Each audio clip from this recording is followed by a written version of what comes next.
All right, Shalom. I want to start off by giving all praise, honor, and glory unto Yahweh, by Hashem Yahushai, by Hashem Wadash. I want to give double honors to the apostles and elders at Great Millstone. Peace and blessings unto the elect. Just pretty much just doing kind of response video to a lesson that Apostle Dehora did, titled 8 Reasons Rome and America Will Fall. And just wanted to pinpoint 3 things I have found in these articles. One dealing with America, and another one dealing with Rome before it fell. All right, and just wanted to expound a little bit on three points to show the strong similarities of the downfall or decrease of the Roman Empire before its final fall, and what's going on here in America today. All right, so Lord willing, this lesson be edifying. With that, I'm going to get this first scripture, which is the book of Habakkuk, chapter 2. And I'm going to start at verse 4. It says, "Behold, his soul which is lifted up is not upright in him, but the just shall live by faith." And who is that one that has a soul that is not upright in him? It's talking about Esau, Edom. You so-called white people at the top, you elites, the ones that's in control and everything, and who's plagued the earth with your rulership, man. All right, you are the same of the same nation of the men that was operating during the Roman Empire.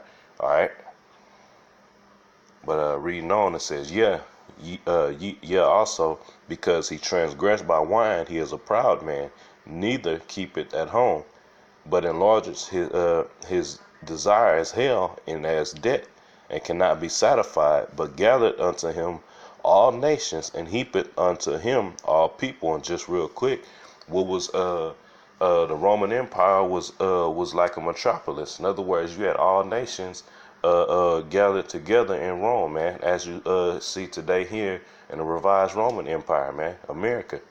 And it said that they neither keep it at home.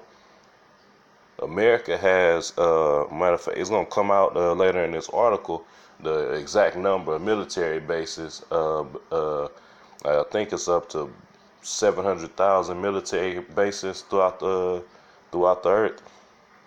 But that's what the Roman Empire, as one of the articles is going to explain as well, the Roman Empire has spread their military thin, man. All right. By doing what? Going and conquering. And what is this man? He's been doing nothing but conquering and deceit, man. Going and staging coups, starting all type of uprisings and coming in as the so-called hero of the day. But all he's doing is coming to reap benefits unto himself for his gain. All right, and that's the MO of the so-called white man. But Habakkuk 2 and 6, it says, "Shall not all these take up a parable against him, and a taunting proverb against him, and say, Woe to him that increaseth that which is not his? How long?" And all the other nations are in that mindset, man. They're all tired of America. They seeing America is weak financially. The government has the people don't respect the government at this current time. All right, this place is falling on all levels, just as ancient Rome was, man. All right, but reading on, it says, "And to him that laded himself with thick clay." And we know when we go into the Hebrew, for the word thick clay, it means heavy debts, man. And the Hebrew is abayat. All right, so right now I'm gonna get into this first article I came across. I couldn't find the actual date, so I can't tell you exactly the date, but there was some key things I wanted to go into this, and this is off of a=a.com. And I just had Googled the facts about the current American system, and this is one of the articles I ran across. All right, but it says, "America in crisis. The recent global financial crisis has been extremely painful for many. At the risk of sounding overly pessimistic, the facts presented on this page show that the recent crisis is just scratching the surface of a much larger problem." So just off of that first part, you saying that the people that so-called in the know as far as concerning the government, what's really going on, how much debt we in, how bad of a condition America is, they know that it's only going to get worse. This is just the beginning. All right. It says America is under a mountain of debt and the risk of massive inflation appears unavoidable. So that's what we have coming, man. All right, and that's what you had happen in the Roman Empire when I think Nero was the first emperor to start taking the precious metals, decreasing the percentage of precious metals in the coins that was used at that current time, man. All right, so what did that do in return? It brought in brought the value of that money at the time down, man. So if the value of the money goes down, what happens? The cost and the prices of all the consumer products or whatever is being sold in that country, all right, are gonna go up. That's what it says. Inflation, a massive inflation is. We see right now we're seeing a slow inflation with prices of food going up, prices of gas fluctuating, and it's all due. It's not though like the food is getting more expensive. The value of the dollar is dropping, man. All right, but reading on, it says the nation's financial situation is extremely ominous, given the fact that America has shifted from being a nation of producers to being a nation of consumers, man. And that's why this place is in the condition it is. It's nothing but a consumer nation. It's not profiting anything. It's just spending, man. Acquiring more debt, asking for more loans, more buyouts, all right, to keep this damn place afloat. All right, but I'm going to jump down. I'm not going to read that whole paragraph. I want to jump down here. This section says national debt. Today, the United States of America is in debt 16 trillion as of time of writing. So with whatever date this article came out at that current time, the national debt, and that's just the official national debt, was at 16 trillion. All right. There's many other factors that go into it to increase the actual debt. All right, it says that is a debt burden of 42,000 for every man, woman, and child in the nation, according to the USDebtClock.org. The current debt of the GDP ratio is 105%. All right, I'm gonna read this next portion to show you what else goes into the debt of America, man. It says unfunded liabilities. The current national debt is dwarfed by the obligations of America's unfunded liabilities, currently running about 37 trillion. The current deficit, coupled with the unfunded liabilities of massively unfunded entitlement programs, leaves America in a hole over 50 trillion. And just it said a massive it says the current deficit coupled with the unfunded liabilities of massively unfunded entitlement programs. What are your entitlement programs? That's your government funded programs, man. That you, the so-called black woman, at the head, all right, is benefiting off of, and that's why they fighting to get rid of that shit, man. Because that's basically that's a tab they can stop paying, man. But it's not gonna stop or save anything, man. Nothing is gonna stop America. Just like it was inevitable for the Roman Empire to fall, this place is gonna fall no matter what happens, man. All right.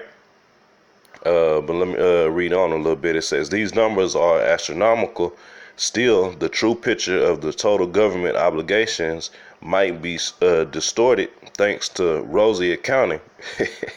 The GAAP base deficit of the United States Treasury show that the total federal obligations as of September 30th, 2009, current debt, unfunded liabilities, Fannie and Freddie debt stood at a mind-numbing 70.7 trillion, man. So if that was at that was 9 years ago, well 10 years ago, by September it'll be 10 years, but 9 years ago, that debt was at 70.7 trillion, including the current debt, the unfunded liabilities, Fannie and Freddie debt. All right. So now it's 2019. That debt is constantly has been accumulating over time, man. All right. So what do you think? It's in the far. It's in the far. I haven't checked it recently, but I have to go back myself and see currently what's the official debt on the U.S. debt clock. But yeah, I'm not gonna go into this section, but it had this section was just going into the taxation, man, which is increasing. Why? Because of the value of the dollar is decreasing. The value of the dollar decreases. So what do they have to do? They have to put heavier taxes to make up for that.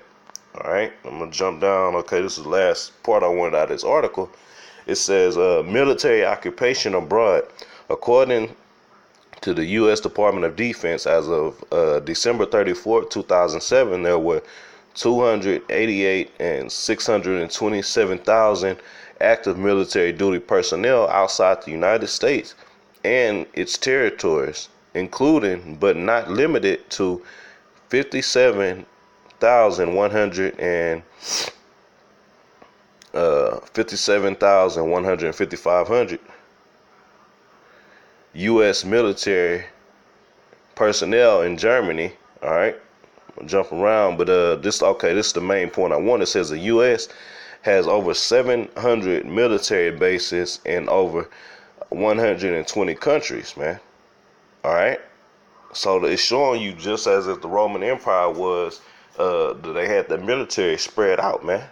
All right, you're easy to take down when your military is not gathered together, man. Your forces are scattered abroad, man. So it's easy to pick you off. All right, and in the midst of a major battle, it takes longer for your backup, so to speak, to come in and help in the midst of battle, man. Now, how's America going? The majority of the American troops are outside of the United States, man. So if this place was to attack, you people claiming it, really trusting this place to protect you, they don't even have nobody here to protect you, and then you have this own government that's set against you in the first place, man. All right, but just last part right here, it says military spending.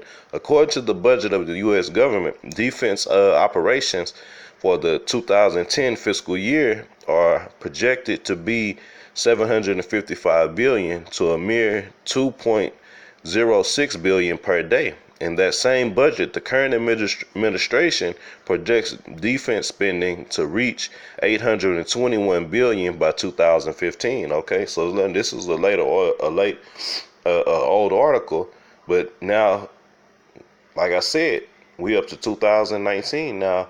All this debt is steadily been accumulating from the time of when this article was put out, man. All right, so I want to jump over to this other article and just go into some of the similar things, showing you what what Rome was going through before it fell, man. And this is off listverse.com. It says under the history section, it says 10 dying symptoms of the Roman Empire. All right, I'm gonna jump down to some key points. All right, Slovakia. All right, this first one I'm gonna hit, and I spoke on this earlier as far as Nero would say, call it currency debasement. But it says when Emperor Nero faced serious economic issues, he decided to debase the currency. Nero reduced the purity of the Roman coins by decreasing the amount of precious metal in them. He did this gradually, expecting that the coins would still be accepted for their nominal value. No, man. And that's what we have going on this very day. The value of the dollar has been decreased, man.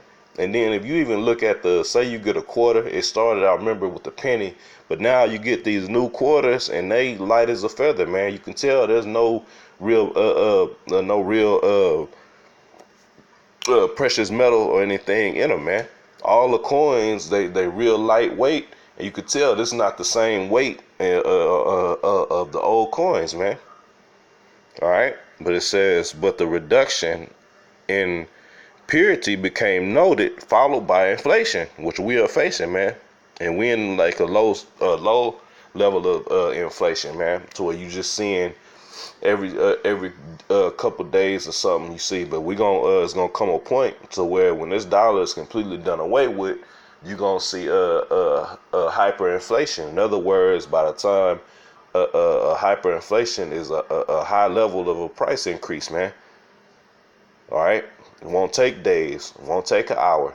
All right, but it says the coin debasement became a tendency followed by subsequent emperors.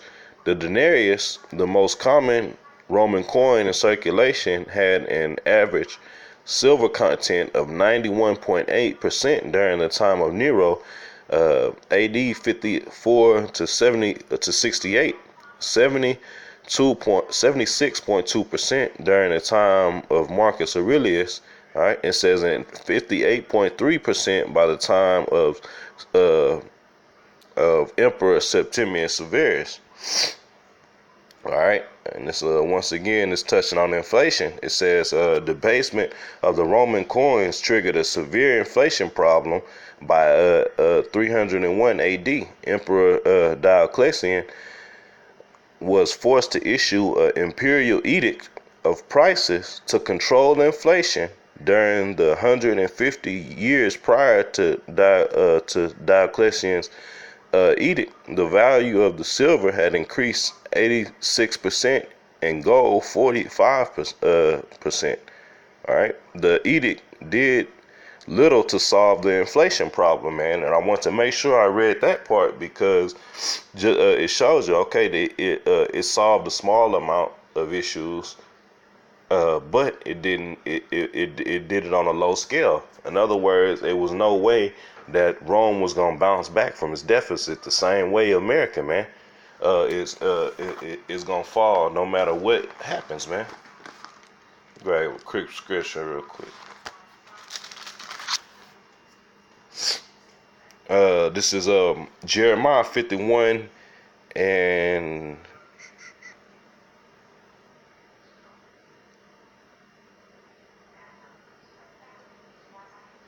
Okay, verse 9. All right, and this is the mindset of you so-called patriots and even ones that's not Trump supporters and all that. They still want, even 2/3 of you Negroes, Latinos, Native Americans here in America, you looking for some way to America to bounce back so you can continue on in this way of life, man. When this was designed to fall just as the Roman Empire, man. All right, but the Roman Empire was wounded but not unto death. This place is gonna be utterly destroyed when it goes, man.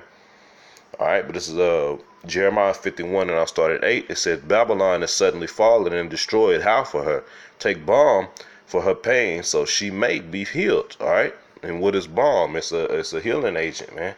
All right, but it says, verse 9, we would have healed Babylon, but she is not healed. Forsake her and let us go every one into his own country, for her judgment reacheth unto heaven and is lifted up even to the skies, man. So America's judgment has reached onto a pinnacle, man, to where there's no turning back from where it's at, man.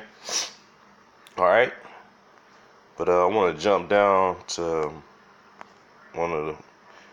Okay, yeah, this is what I was looking for, man. Probably be the last thing I will go through, man. If any brothers want to get into it, you saw the title of the web page and the title of this article. So if you want to get into it for yourself, and there's many other avenues to look into this information. But the 6th reason they listed was it says armies diminishing returns. During the time of the Roman Republic and the early Roman Empire, the Roman army was supported with the booty of conquest. And what is booty? In other words, spoils, or the benefits, the things you take after you conquer a land or win a war. You take all the goods, man, including the women, cattle, anything that has some type of value, man, is the booty. It says each new region that was conquered by Romans brought new land, new slaves to be sold, new taxpayers, and other forms of wealth.